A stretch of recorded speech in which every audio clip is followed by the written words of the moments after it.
शरण्ये त्र्यंबिके गौरी नारायणी नमोस्तुते।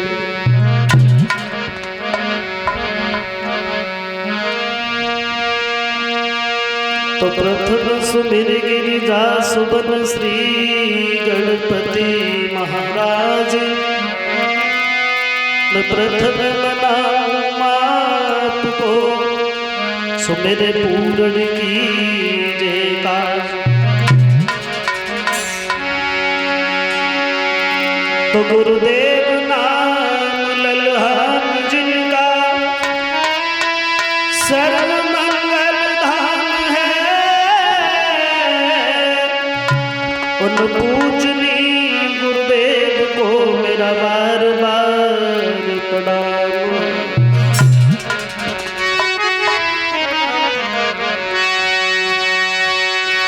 तो दीन बंधु दयानिधि प्रभु न्यायाधीश, तुम सदा सहायक दीन के मैं तुम्हें नमाज। हरियो रे बनवारी, हरियो रे बनवारी, तेरी आशा लगी मन में रे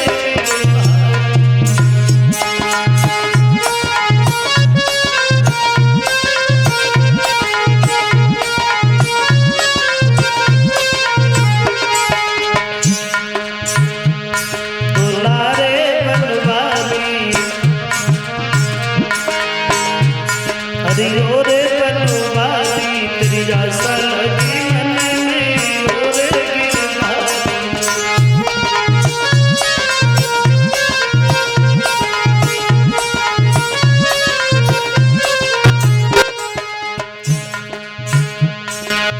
द्रौपदी पुकारा जब गिरी गौवन रे द्रौपदी।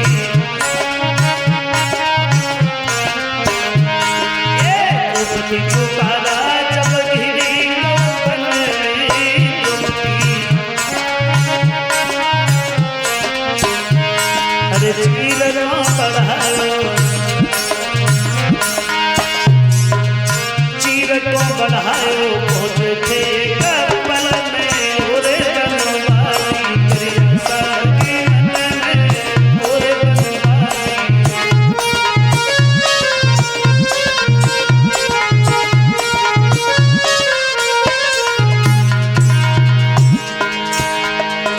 पाती जवाई घबराए थे नरसी, पुत्र जन्माया।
प्रिय भक्त वत्सल भगवान की। परम आदरणीय उपस्थित हमारे समस्त श्रोता बंधु, बड़ा ही सौभाग्य है जो आप सब लोगों के दर्शन हुए। हालांकि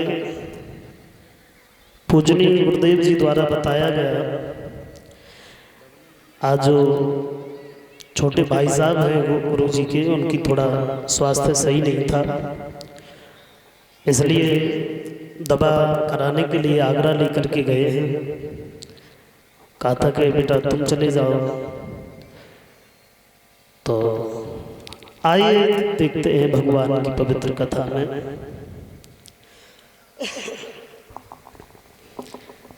सुखदेव जी महाराज समझाते हैं,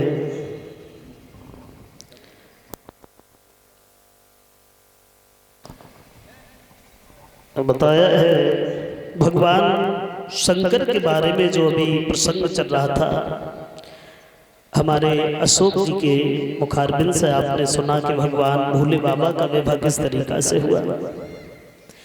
आइए आगे देखेंगे कि भगवान मर्यादा पुरुषोत्तम भगवान प्रभु श्री राम का अवतार किस तरीका से आज के पुत्र महाराज दशरथ के घर में हुआ।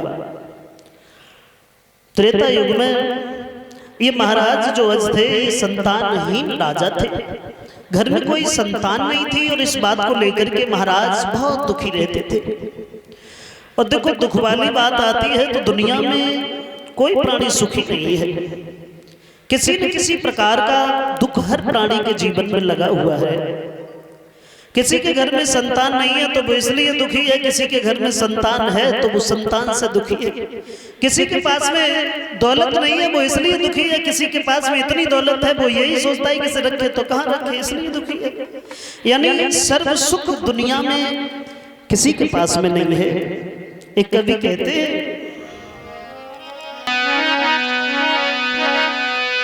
कि मैंने जग की अजब तस्वीर देखी,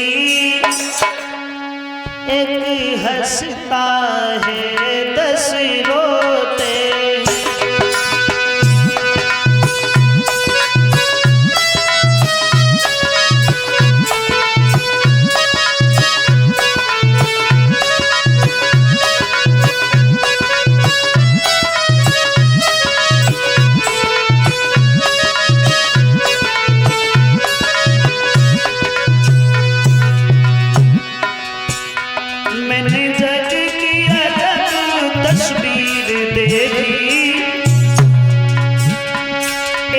हंसता है 10 रोते।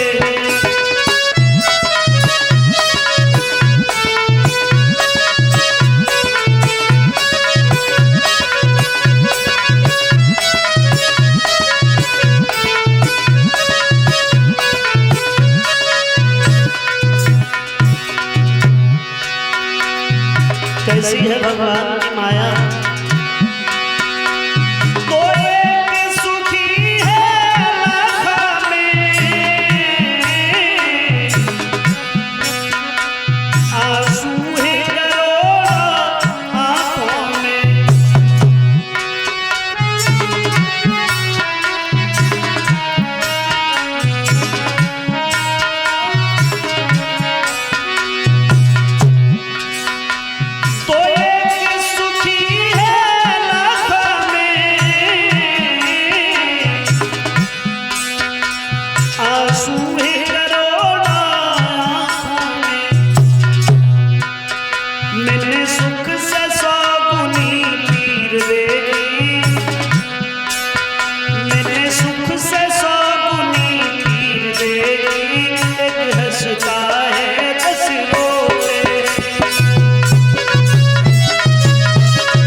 सर्व सुख जीवन में किसी के नहीं है।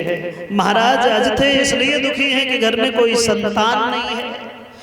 एक महात्मा ने ये कहा है कि महाराज आज तुम्हारे घर में संतान तब होगी तुम अपने हाथ से कुछ दान करो।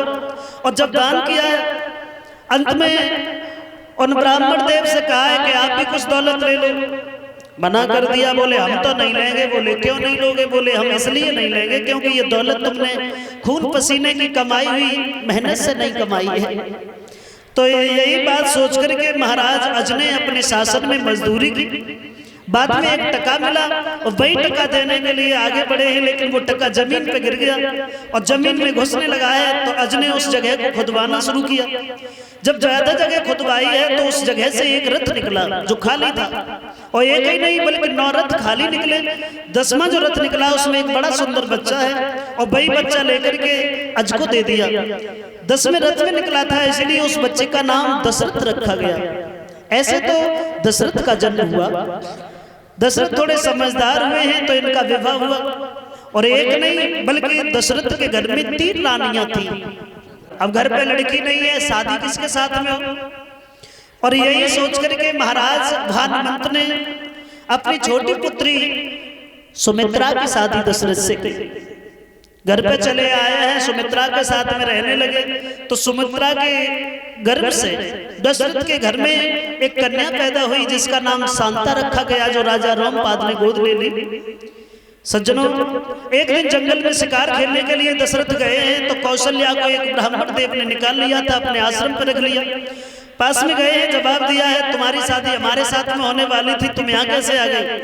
तो कौशल्या कहने लगी, महाराज सारी कहानी बताई कि रावण ने हमें जल में बहा दिया और शादी के लिए हम आज भी मना नहीं कर रहे हैं, लेकिन इन ब्राह्मण देव ने हमें निकाला है, तो एक बार इनसे अनुमति जरूर लेंगे हम।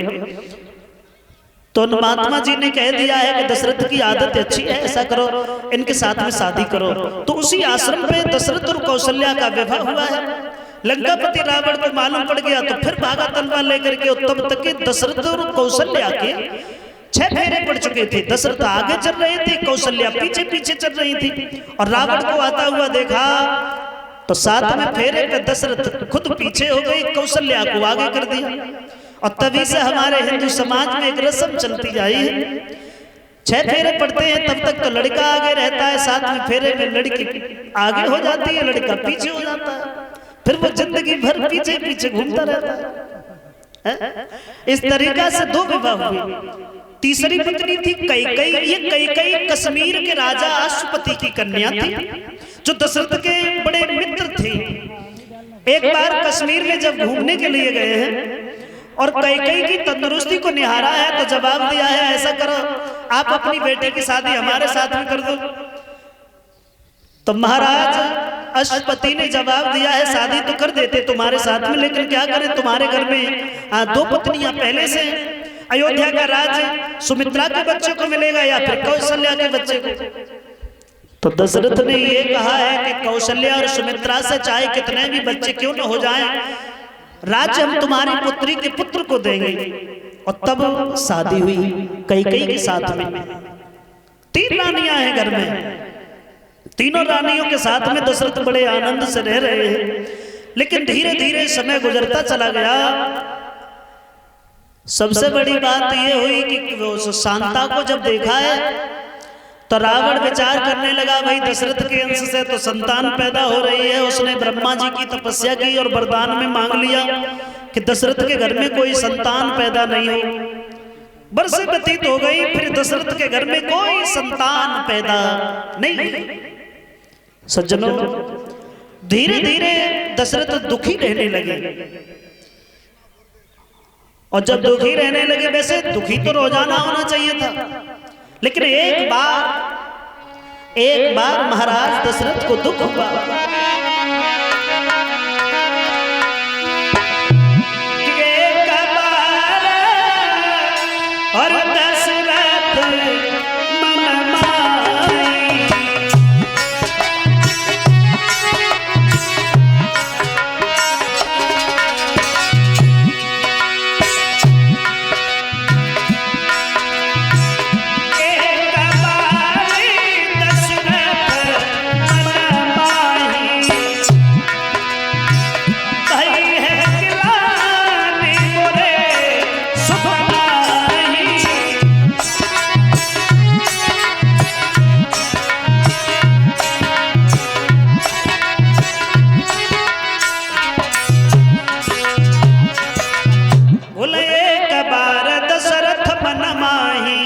और भैया गिलान मोरे सुतनाही, घर में कोई संतान नहीं है। इसी बात को लेकर के दशरथ एक बार बहुत ज्यादा दुखी हुए।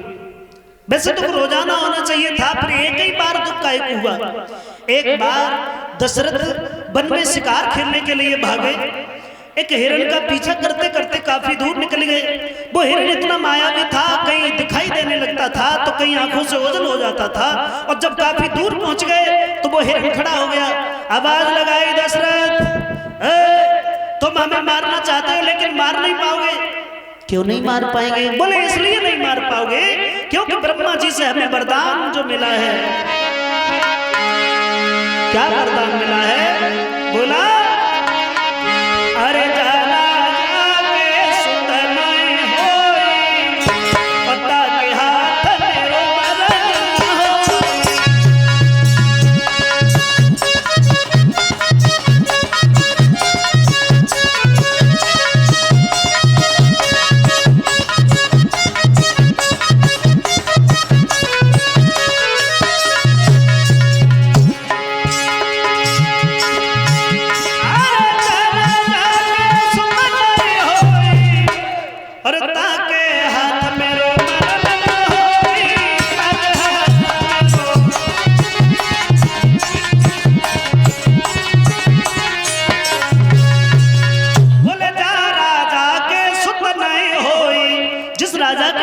संतान नहीं है उसके द्वारा मेरा वध नहीं हो सकता।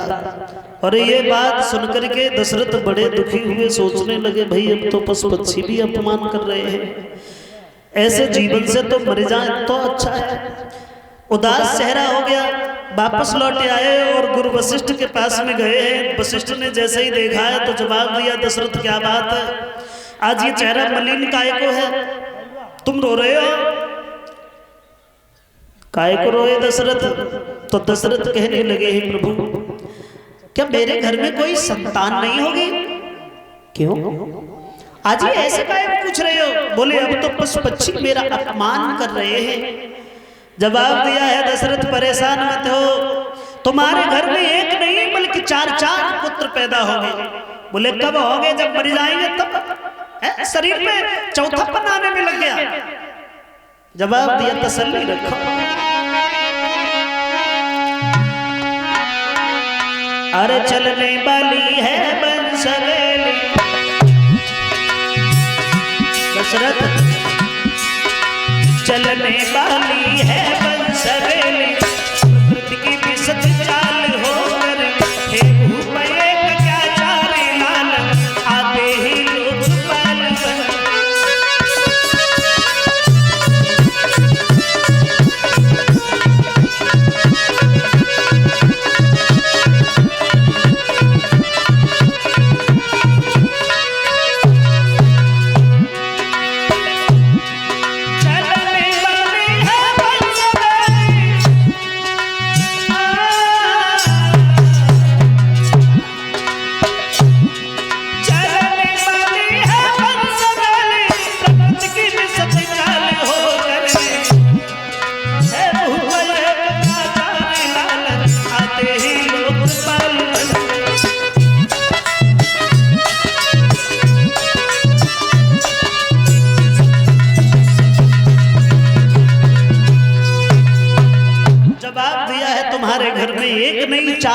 पुत्र पैदा होंगे, थोड़ी तसल्ली रखो। धरहु धीर हुई सुत चारी, और 14 भुवन सकल भैहारी। 4 पुत्र पैदा होंगे, लेकिन ऐसे नहीं होंगे। कैसे होंगे? बोले उसके लिए पुत्रेष्ठ यज्ञ रचाओ। कौन करेगा ये? जवाब दिया इसके लिए श्रृंगी ऋषि को बुलाओ। वशिष्ठ की बात को मान करके महाराज दशरथ ने आंगन में श्रृंगी ऋषि को बुलाया।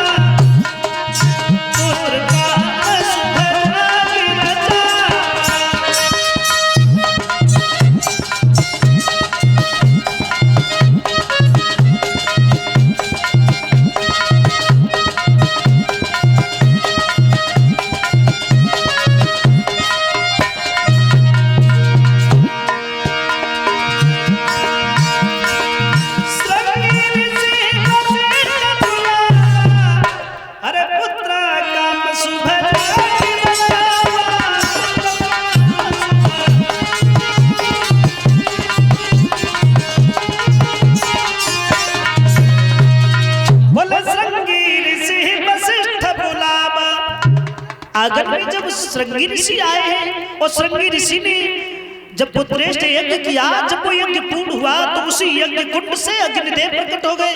खाली हाथ नहीं थे, उनके हाथ में एक खीर का कटोरा था, एक खीर का पात्र था और वही खीर लेकर के दशरथ को दी। दशरथ उस खीर को लेकर के आंगन में गए और तीनों रानियों के लिए उस खीर का बंटवारा किया, बड़े भेदभाव के साथ में। कैसे बंटवारा किया? तुलसीदास जी बोल पड़े कि हम बताएंगे। नतीजा ये हुआ कि अरथ भाग कौशल्या दीना और उभय भाग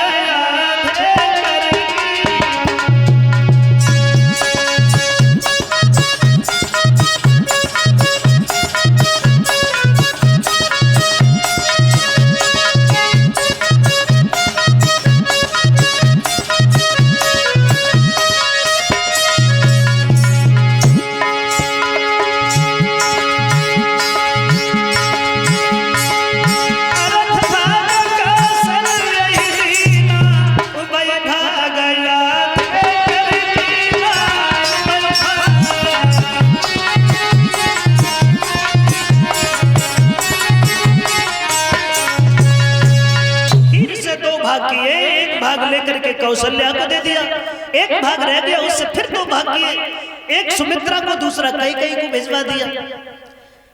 अब महारानी कौशल्या विचार करने लगी, इतनी खीर महाराज हमें देकर के चले गए, इतनी तो मैं खा भी नहीं पाऊंगी, हमसे छोटी सुमित्रा और कैकेयी है, उन्हें ज्यादा मिलनी चाहिए।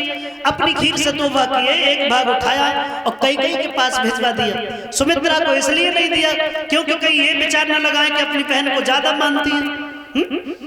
कैकेयी ने जब वो खीर देखी, सोचने लगी तुमने हमारा सम्मान किया है तो अब इसे हम भी नहीं खाएंगे। वही खीर लेकर के सुमित्रा के पास में भिजवाई। सुमित्रा के पास में 2 भाग पहुंच गए कैकेयी, और कौशल्या के पास में एक भाग रह गया। तीनों पत्नियों ने जब वो यज्ञ वाली खीर खाई तो उस खीर खाने से तकदीर बदलती हुई नजर में आई। और खीर खाने के 1 वर्ष के बाद में, यानी 12 महीने के बाद में, भगवान राम का अवतार